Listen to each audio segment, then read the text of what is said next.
this is Vicki Jervickus of the Greater Gainesville Chamber, and we're delighted today to welcome Rodney Long, one of our candidates for State Senate, District 8.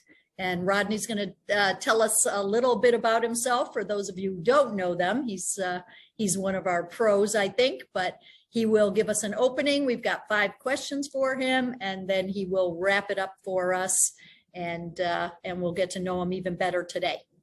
Welcome, Rodney. Thank you very much, Vicki.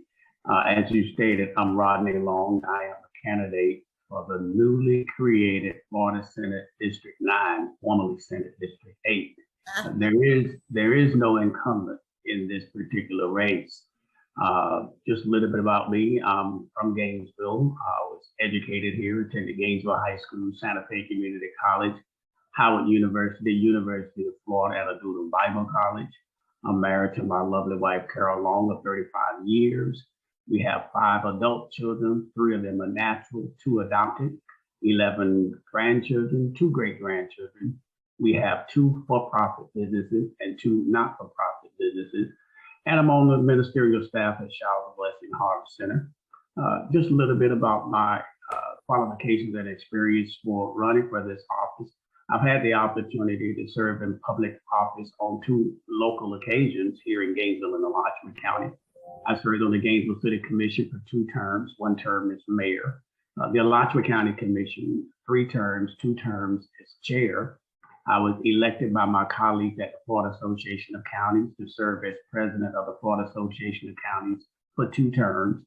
And I was involved in the Florida League of Cities, the National Association of Counties, where my colleagues at the National Association of Counties selected me to represent counties at the White House in 2011. Very good. All right, terrific. Well, let's get down to business with a few questions. So what would be your top priorities and projects in the legislature if you're elected this year? Well, there are many, many challenges facing the state of Florida. First and foremost to me is always education, because the Constitution of the state of Florida said that education is paramount for the welfare of our children. Yet Florida ranks 45th in the nation when it comes to public education funding. I mean, we're at the bottom percentile. States like Louisiana, West Virginia, and Mississippi. Also, we rank 48th in the nation when it comes to paying our teachers. So as the next state senator for this district, what I like to do is to increase our public education funding and our funding for our teachers to the top 10 percentile. Another challenge that we have in the state of Florida is affordable housing, because we are 400,000 units short, which makes housing costs in Florida some of the highest costs in the nation. A lot of that is due because the legislature, they decided that they wanted to change the way we, the citizens of the state of Florida, decided that we wanted to contribute to that by fully funding the Sadowski Trust Fund in 1992 that we voted for. The legislature, they decided that they want to only allow 1/3 of that funding to go towards home ownership and rental assistance that's given to governments and to housing providers.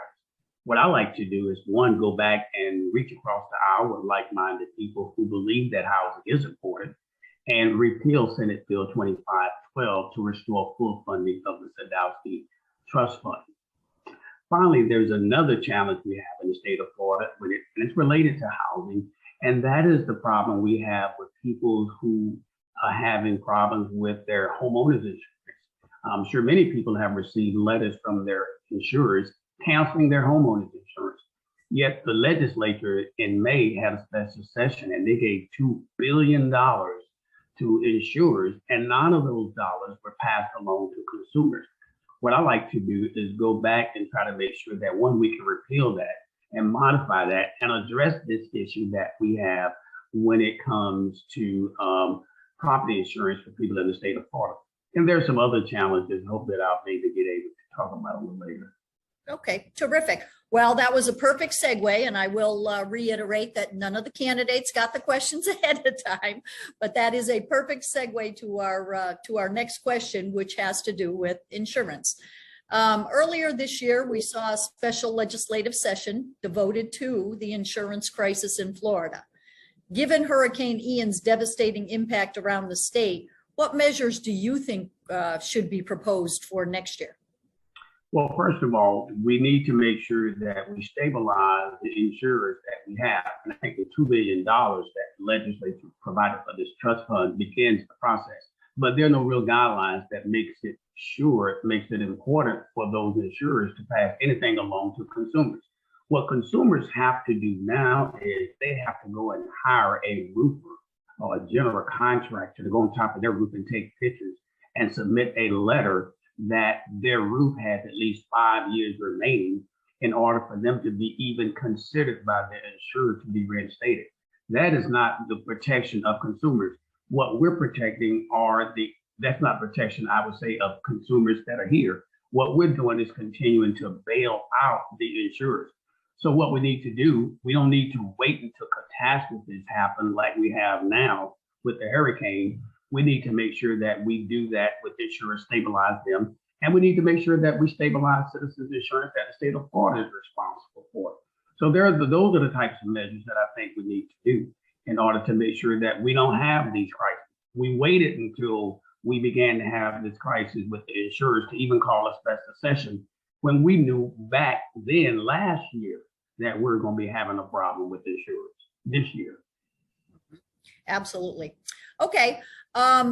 Despite the recent challenge, Florida's population is expected to expand by 32% by 2040, with 1,000 new residents a day moving here, often cited as an example.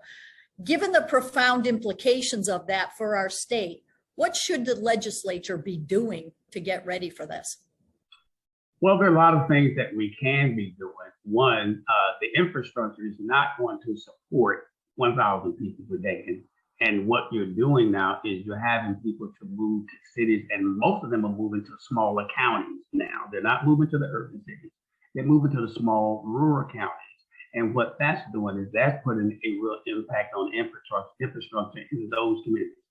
The other thing we need to do is we need to make sure wherever growth comes, growth needs to pay for itself. So the legislature is not going to mandate that there's an impact fee, but local governments need to make sure that local people do not pay for that new growth that's coming. So they need to make sure that impact fees are in place. So those types of things will be dealt with. The other thing I think is important is we got to make sure that when new people come, it doesn't impact these other services that are provided. One, our healthcare system. Our healthcare system in the state of Florida is not one that's equitable. Currently, right now in the state of Florida, there are about 2.6 million people that are eligible right now for Medicaid.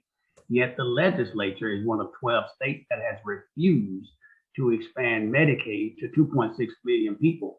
So what happens to those people who need medical services, especially emergency services? They go to the emergency room. And the emergency room is not a primary care facility. But those of us who have insurance, we're the ones that pay for those people who are not insured. That goes to the facility. Absolutely. Okay. Next question is a dramatic shift in voter registrations is taking place, where the number of NPAs, no party affiliation, has almost doubled to 27% of total voters. What impacts do you think this shift will have on our state? I don't think it's going to have an impact on the shift to the state. What is actually showing that the two-party system is broken. And what that means is people don't want to be affiliated with one or the other because they don't see either of them actually addressing the needs of this state. Currently, the leadership the last 25 plus years has been that of the Republican leadership. And what they have been doing for the last couple of years has been dealing with issues that deal with cultural issues that mainly divides the state of Florida. It doesn't do anything to address the issues that are important to people in the state of Florida. That's why you see people that are going to this no party affiliation. They're looking for people that's going to unite the state, unite us as citizens in this state, and not pass issues that are more cultural in nature that divides us. what I want to do as a new voice going to the state is to not deal with these issues that divide us, but deal with issues that unite us. And I think that's what people are doing. And that's why you see this increase, not just in the state of Florida, but this increase is going all across the country. And a lot of the new voters that are registered, the Gen X's and the Gen Z's, they are the ones who are mainly registered to become no party affiliates. Very good. Okay. And then our final question is one of those wrap-up questions appropriately. Why should our local business community vote for you? Well, first of all, I am a local business owner. I'm a small business owner, been a business owner in Gainesville, Alachua County since 1991. I know this community. I've had the opportunity to represent this community, as I said earlier, in the city and the county. I think it's important that the business community understand that they have somebody, one who's experienced, who's in business, and also understand those challenges that businesses face. So to me, I'm a perfect candidate for the chamber and for business to support. They've supported me in the past. They know my door is always open. We may not always agree on policy issues, but one thing I do is I listen to all sides, and I don't make my decision up until everybody has had an opportunity to give input. Very good. Okay, well, now we have a couple more minutes, and the floor is yours to touch on anything you didn't get to or to just wrap us all up. Well, thank you so much for allowing me to come and to share with the members of the Greater Gainesville Chamber. I'm not new to local office. I think people now need to understand that this is a very important election. To me, I'm offering myself again to public service.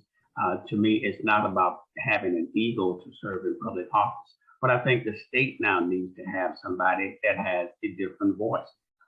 We've done the same thing over and over and over and trying to expect a different result. So we need to try something new.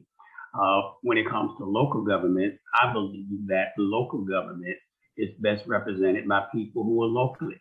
The state of Florida, for example, believes different than what I believe. They believe that one size fits all.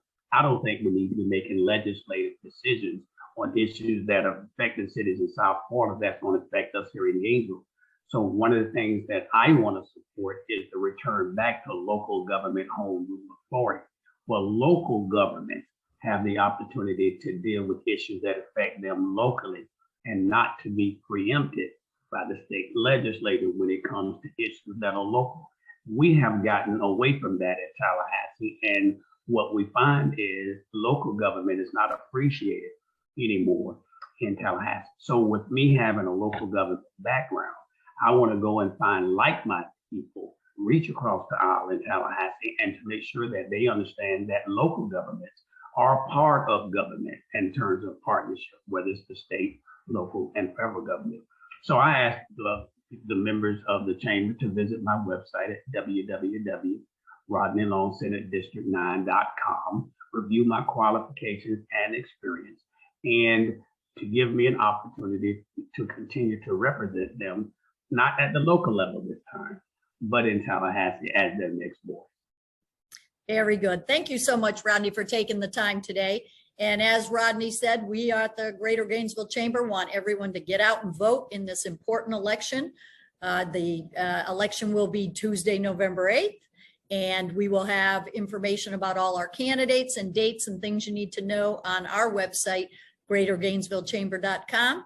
Thanks again so much, Rodney. Good luck with the rest of your campaign. Thank you. Senate seat, District 9. Thank you. Have a great rest of your day. Thank you. Bye now.